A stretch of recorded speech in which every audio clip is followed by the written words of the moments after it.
में आपको अपराध विषय के संदर्भ में समझाऊंगा कि अपराध क्या है और कब किन अपराधों में पुलिस एफआईआर दर्ज करती है और किन अपराधों में एफआईआर दर्ज नहीं करती है। तो सबसे पहले हम बात करते हैं कि अपराध क्या है।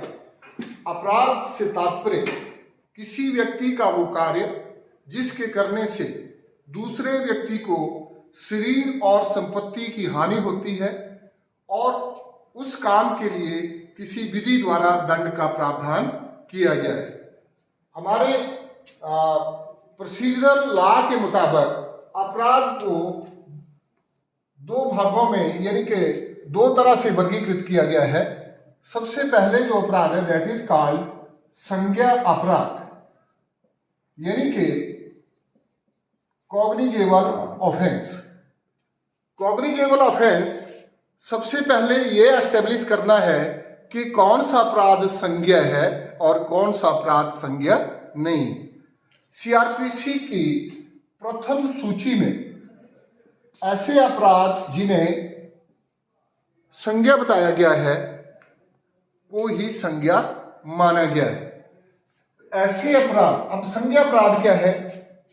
संज्ञा अपराध से तात्पर्य वह अपराध जिनमें पुलिस जो है एफआईआर दर्ज कर सकती है, यानी कि प्रथम सूचना रिपोर्ट अंडर सेक्शन 154 सीआरपीसी में दर्ज कर सकती है।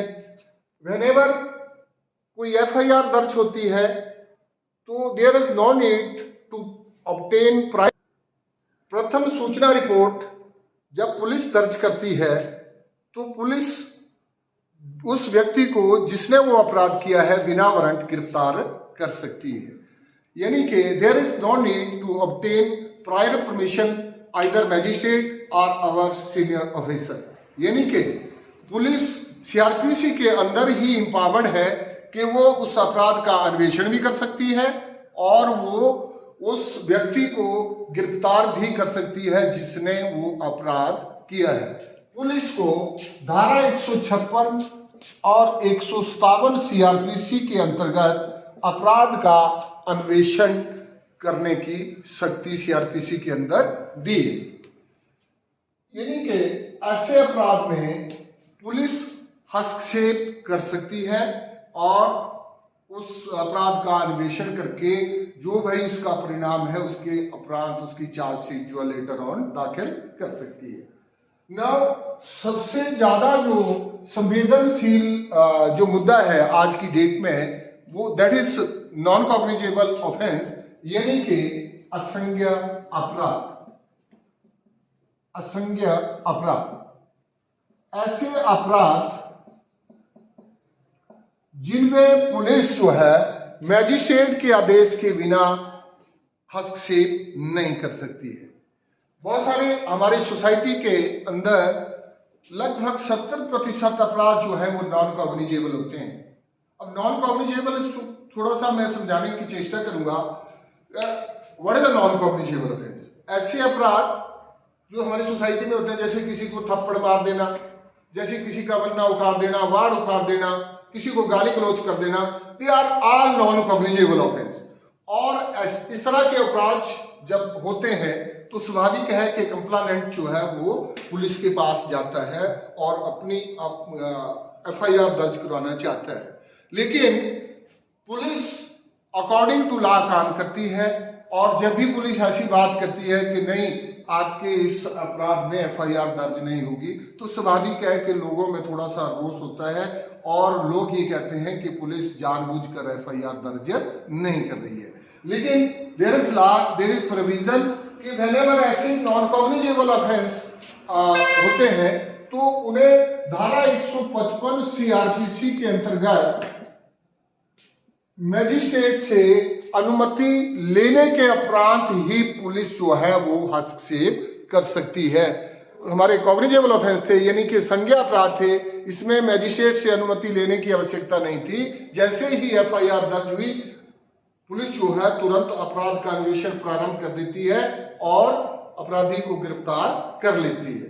लेकिन असंज्ञ अपराध इसके विपरीत है, यानी कि जब भी ऐसे अपराध होते हैं तो इसमें पुलिस जो है वो डायरेक्ट हस्तक्षेप नहीं कर सकती है, ना ही एफआईआर दर्ज कर सकती है।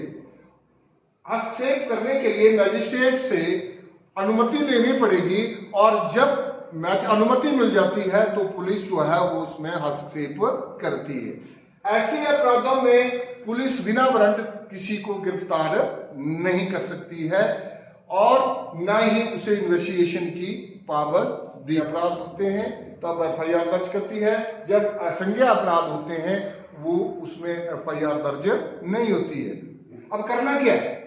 पुलिस ऐसे अपराध की जैसे रिपोर्ट दर्ज करती है, इसको एक सिंपल एक डीडी रिपोर्ट भी कहते हैं, डेली डायरी रिपोर्ट, जो पुलिस का एक रोजनामचा होता है उसके अंदर ये रिपोर्ट दर्ज की जाती है, और उसकी रिपोर्ट की एक कॉपी एक फॉरवर्डिंग लेटर के साथ मैजिस्ट्रेट को भेजी जाती है कि इस तरह का ये अपराध हुआ है।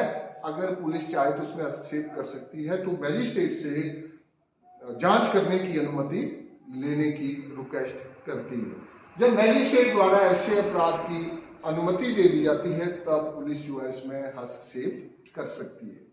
तो ये थोड़ा सा भेद है, और इसी वजह से पुलिस के ऊपर बहुत से आरोप प्रत्यारोप लगते हैं कि पुलिस जानबूझकर एफआईआर दर्ज नहीं करती है।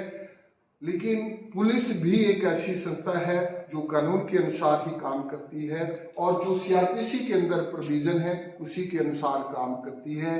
जहां कॉग्निजेबल है वहां एफआईआर है, जहां नॉन कॉग्निजेबल है वहां एफआईआर नहीं है। That's all. Thank you sir.